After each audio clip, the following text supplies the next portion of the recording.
Hey guys, how's it going? Kevin Cleary here with a knife video for you. And today I want to come back and talk one more time about the Reconnaissance knives Adzine. Beautiful, beautiful knife. One that I've been really excited to check out. But, I mentioned in my first impressions that I wasn't sure if I'd be able to get my hands on one. So I'm actually pretty stoked to be able to share this with you. And I'm actually pretty excited about this knife. This has a lot of good going for it. There is one sort of downside, or maybe two sort of downsides, but I mean very, very minor issues. Okay, so first of all, let's just take a look at the knife overall.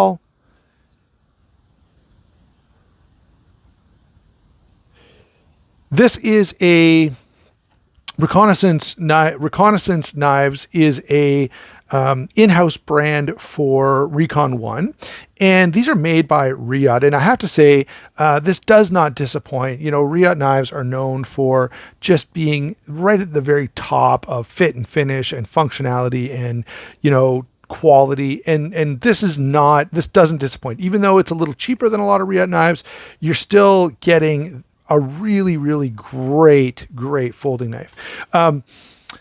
It is a little bit on the small side. So you can see when I hold this in a hammer grip, it's okay, but certainly in a saber grip, it's pushing me a little bit toward the back of the handle. So if you have bigger hands than mine, this is probably not going to work all that well for you. Everything else, however, if you like slightly smaller knives, if you have slightly smaller hands, I think this is an absolute home run. And if you like higher end knives that are just clean and simple and functional, you'll probably enjoy this an awful lot. So let's start out with the blade the way that we always do. All right, up here we have 3 5/16 of blade length. The blade stock itself is around 1/8 of an inch. It's actually a little bit over, which is a very, very welcome blade stock for me. I really like those thicker blade stocks, and I kind of get tired of the thinner stuff. So right here I have the Quiet Carry Drift LC, and look at the difference in the blade stock. Right. This is a very good knife, and I would say a very close competitor to this, and I'll probably bring this in for a couple of other examples as we're working our way through, but I prefer the blade stock here. I have done some cutting with this, and it still cuts great, which I think is a good demonstration of the fact that you can have a slightly stockier blade, which for me inspires a little more confidence, just makes me a little bit happier as a knife that I'm going to carry around all the time, and I don't know exactly what I'm going to be doing with it. To me, that extra thickness just makes me feel a little bit more warm and fuzzy inside. All right, that I know I've got something a little more substantial. Now, the blade itself, it's nice and thin behind the edge. We have a fairly high flat grind, nice little swedge on top here, and it's a beautiful blade in M390 steel, cuts exceptionally well. My only issue with this blade is the bead blast. I wish that this had a satin finish on it. That would just make this, take this into a whole nother stratosphere of awesomeness. All right, the plunge guide is nicely done. You got lots of room for sharpening there. Moving down to the pivot. Some of you will have seen the video already, but I do have skiff bearings in this, and skiff bearings are wonderful. Any knife that you can get them to fit into, I would recommend using skiff bearings. It definitely cleaned this action up. It just made it feel like one class better. And that's, many people have made that point.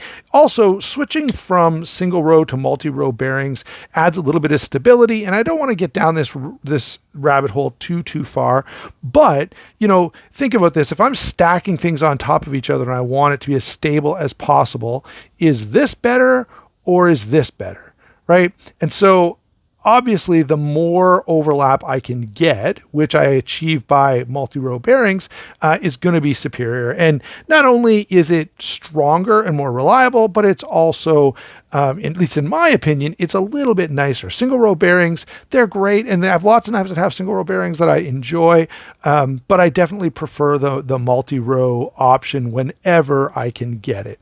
Okay, and so in this case, I didn't get it, but I was able to swap these out. Lefty EDC, I think, was the first person I saw a video about or saw a video from who did that, and so that kind of inspired me to do it, and that was great. All right, moving down to the handle, we've got this nice bead blast finish. It does take some snail trails, but anyone who has a knife like this, we kind of know if you're a CRK user, anything that has this this blasted finish does show a little bit of wear, but frankly, I actually think the wear that develops on these, the snail trails, as long as it's not big, unsightly gashes that are in your handle, I actually think a little bit of wear over time adds character and looks even a little bit better than factory.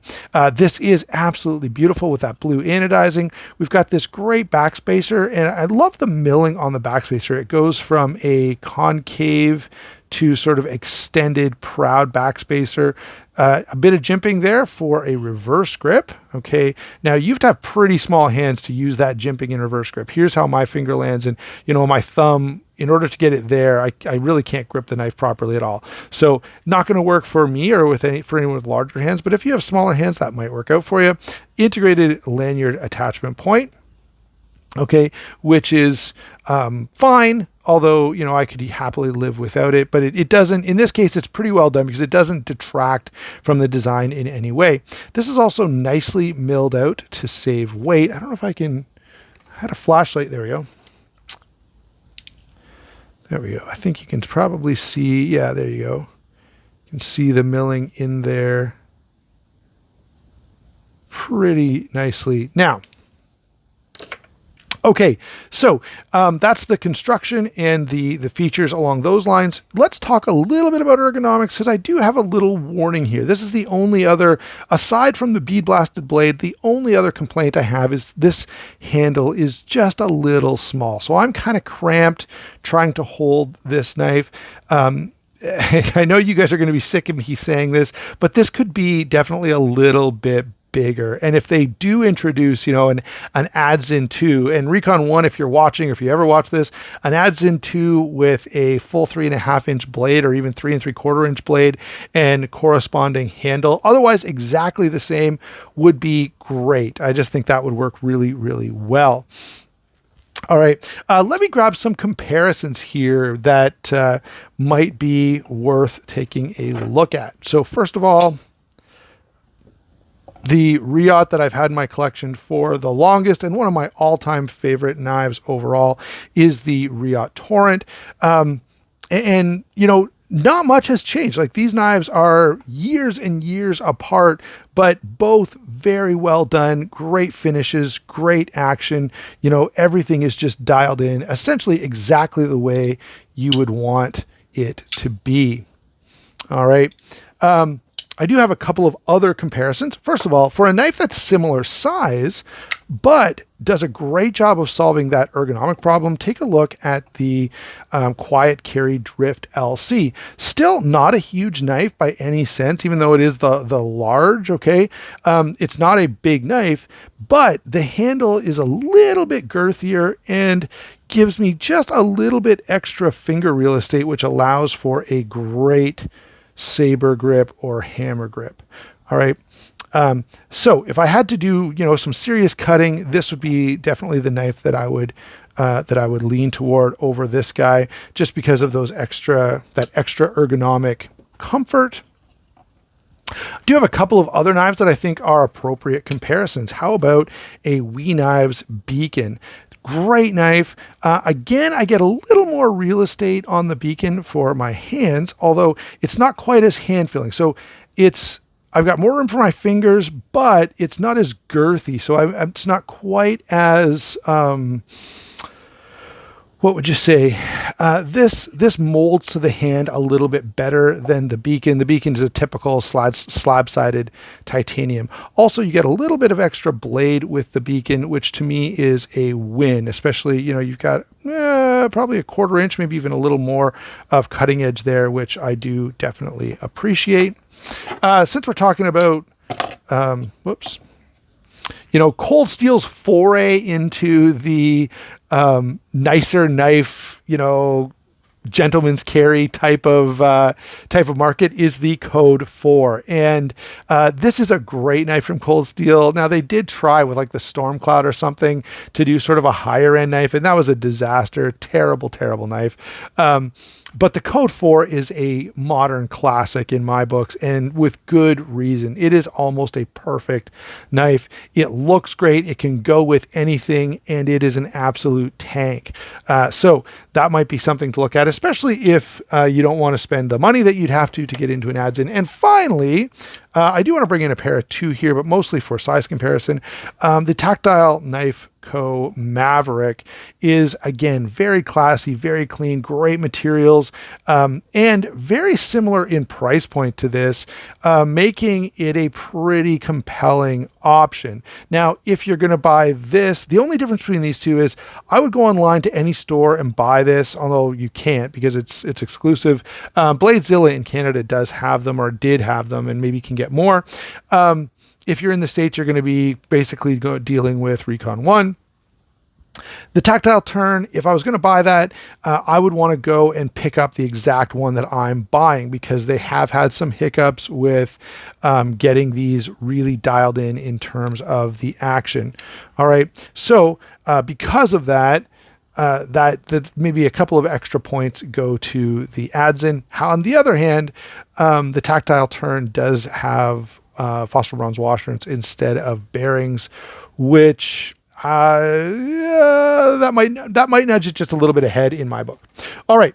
I do want to, well, it's in my pocket. No wonder I couldn't find my pair of two. I do want to throw a pair of two in here just quickly for size comparison. So you can see, you know, this is a little bit smaller than a pair of two.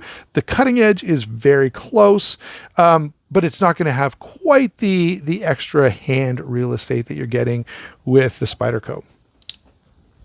All right, guys, there you go.